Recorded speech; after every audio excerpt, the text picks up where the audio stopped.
मला तर वाटतं जेवढ्यांनी उमेदवारी अर्ज भरले त्यांना सगळ्यांना स्वप्नदोष होत असेल. मी निवडून येणार, मी सभागृहात बसणार, मी भाषण करणार आणि मग मी देशाचा राजकीय गाडा चालवणार. स्वतःच्या मतदारसंघातल्या लोकांचा होऊ शकत नाही. मनात आलं की दल बदलतात, पक्ष बदलतात, भूमिका बदलतात, नेते बदलतात, विचार बदलतात. ते नंतर ज्या पक्षात उड्या मारून जातात त्या पक्षाचे तरी काय होतील हो? परत ह्यांची घर वापसी ठरलेलीच असते. अशा महाराष्ट्राच्या राजकारणामध्ये मला त्या शिवसेनेच्या यादीबद्दल थोडं हसायला आलं. सन्माननीय एकनाथ शिंदे साहेबांनी जे लोकसभेला उमेदवार निवडून येणार नाहीत अशा 7 लोकांची यादी कदाचित जाहीर केली असावी. कारण स्वतःच्या मुलाचं नाव पहिल्या यादीमध्ये जाहीर केलं नाही याचा अर्थ स्पष्ट आहे की सगळं अशक्य आहे.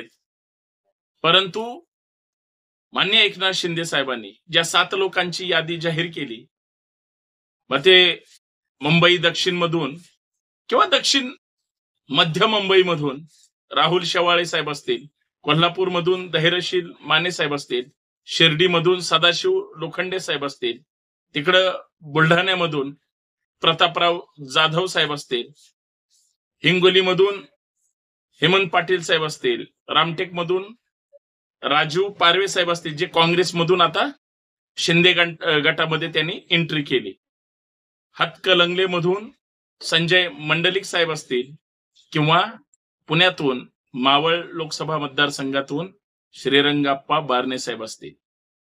ही 7 लोक जाहीर केली. ह्यांच्यासोबत उद्धव ठाकरे साहेबांना सोडून शिवसेनेतून किती खासदार गेले हो? 12-13 खासदार गेले. मग एवढेच का? बाकीच्यांचं का नाही? भावनाताई गवळी ज्या वाशिम मधून प्रतिनिधित्व करतात, ईडींच्या चौकशा त्यांच्या पाठीमागे होत्या, परंतु 5 वेळेस त्या ठिकाणी त्या खासदार झालेल्या आहेत. साधी गोष्ट नाही.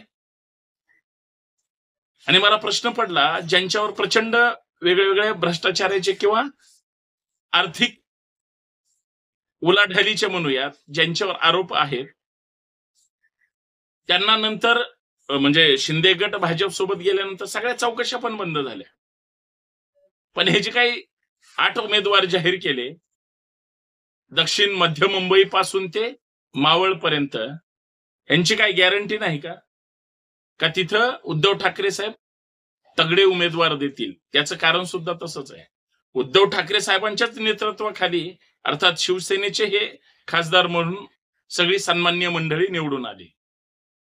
मग बारणे साहेब असतील, मंडलिक साहेब असतील, पाटील साहेब असतील, जाधव साहेब असतील, शेवाळे साहेब असतील किंवा माने साहेब असतील. कारण ह्याच्यामध्ये पारवे साहेबांनी तर दुसऱ्या पक्षातून इकडे आलेले आहेत. आणि तसंही आता काही शिंदे साहेब अजून यादी जाहीर करतील. बघा, सत्ताधारी पक्ष आहे शिंदे साहेबांचा किंवा भाजप सुद्धा असेल, हे सत्ताधारी आहेत देशात सुद्धा आणि महाराष्ट्रात सुद्धा. पण ह्यांना स्वतःचे उमेदवार सुद्धा मिळू शकत नाहीत, बाहेरचे पळवून आणावे लागतात. ही सुद्धा गोष्ट विसरता येणार नाही. मित्रांनो, महाराष्ट्राचं राजकारण अशा पद्धतीने घडलंय. कुठल्याही एखाद्या पक्षाच्या नेत्याने दुसरा पक्षात सुद्धा नेता मोठा होऊ दिला नाही, कार्यकर्त्याला संध्या मिळू दिल्या नाहीत. आणि सगळ्यात महत्वाचं, मी आणि मीच, म्हणजे मला मिळालं पाहिजे, नाही तर माझ्या बायकोला, नाही तर माझ्या मुलांना, आणि चलू द्या 5-25 वर्ष 50 वर्ष. असं सगळं राजकीय पुढाऱ्यांनी स्वतःच साध्य हित म्हणजे साधलंच आहे ना. असं हित साधलं की तिथं दुसरा माणूस त्या ठिकाणी मोठा होऊ दिला नाही. म्हणून मग सत्ताधारी असले तर इकडून तिकडून पळवून उमेदवार आणावे लागतात. आता पळवून उमेदवार आणून कुठं राजकारण होत असतं का? जो उमेदवार स्वतःच्या म्हणजे बायका पोरांचा घरातला होऊ शकत नाही, त्या प्रभागातला किंवा वार्डातला किंवा मतदारसंघातला होऊ शकत नाही, जो व्यक्ती स्वतःच्या मतदारसंघातल्या लोकांचा होऊ शकत नाही, मनात आलं की दल बदलतात, पक्ष बदलतात, भूमिका बदलतात, नेते बदलतात, विचार बदलतात. ते नंतर ज्या पक्षात उड्या मारून जातात त्या पक्षाचे तरी काय होतील हो? परत ह्यांची घर वापसी ठरलेलीच असते. अशा महाराष्ट्राच्या राजकारणामध्ये मला त्या शिवसेनेच्या यादीबद्दल थोडं हसायला आलं. अर्थात एकनाथ शिंदे साहेबांच्या. शिंदे साहेब ग्रेट आहेत. ते स्वतः ते आता ठाण्यातून निवडणूक लढवणार आहेत की त्यांच्या कुठल्या एखाद्या नेत्याला कार्यकर्त्याला वगैरे संधी देतील. त्यांचा मुलगाच कल्याणमधून आहे, विद्यमान खासदार आहेत, पण त्यांचं नाव यादीत त्या ठिकाणी नाही. मग दुसऱ्या यादीतले निवडून येणार आहेत आणि पहिल्या यादीतले निवडून येणार नाहीत, अशी काही राजकीय अंधश्रद्धा कदाचित सत्ताधारी पक्षांच्या लक्षात आली आहे का? का जे उमेदवार त्या ठिकाणी जाहीर झालेले नाहीत, विद्यमान खासदार सुद्धा, त्यांचा पत्ता खरं 100% कट होणार आहे का? किंवा हे दोन्हीही याद्या जाहीर केलेल्या जरी असल्या, गॅरंटी कशावरून की हे सगळेच निवडून येतील?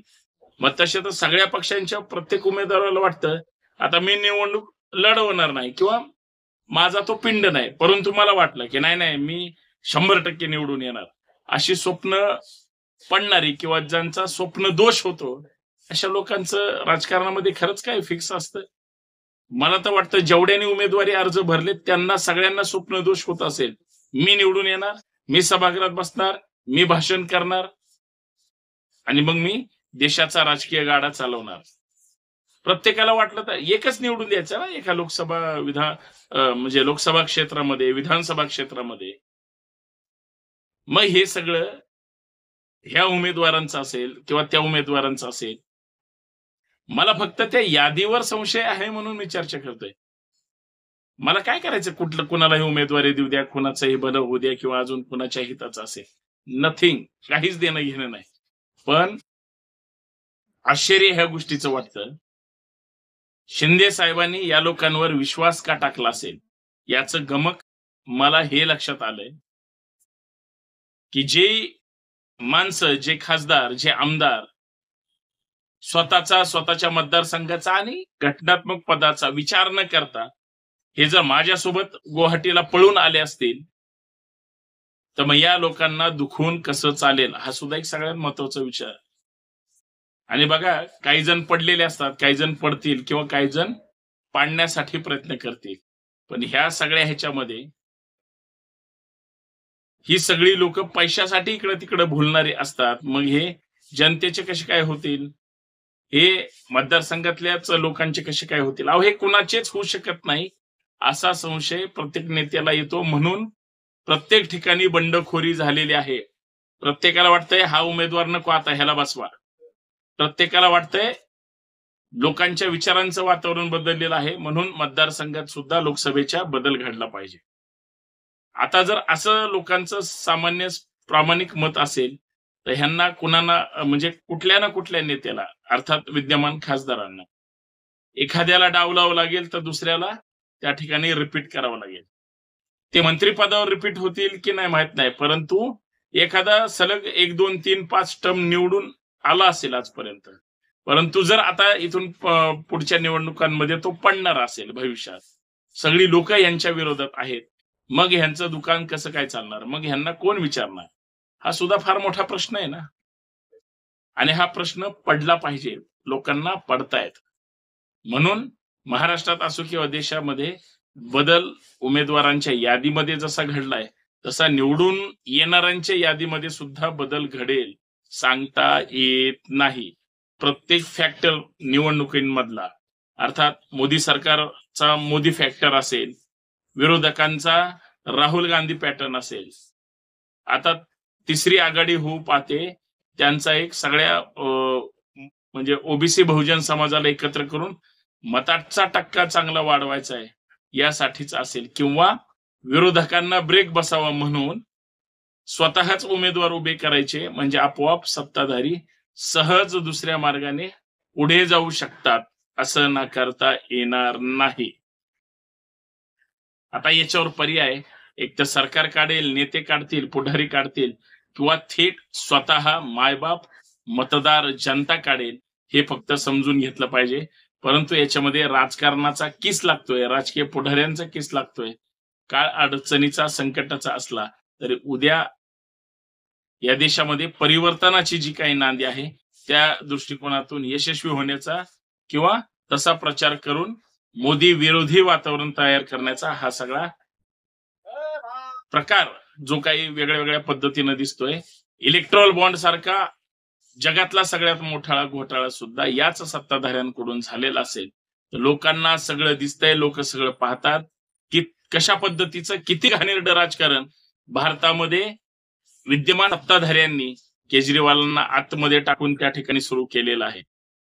हेमंत सोरेन साहेबांना दोन मुख्यमंत्र्यांना अटक करून त्यांना जर दोन त्या ठिकाणी अत्याचार किंवा अन्याय करणार असतील तर हे डेंजर आहे. सावधान. धन्यवाद. जय जाऊ जय शिवाय.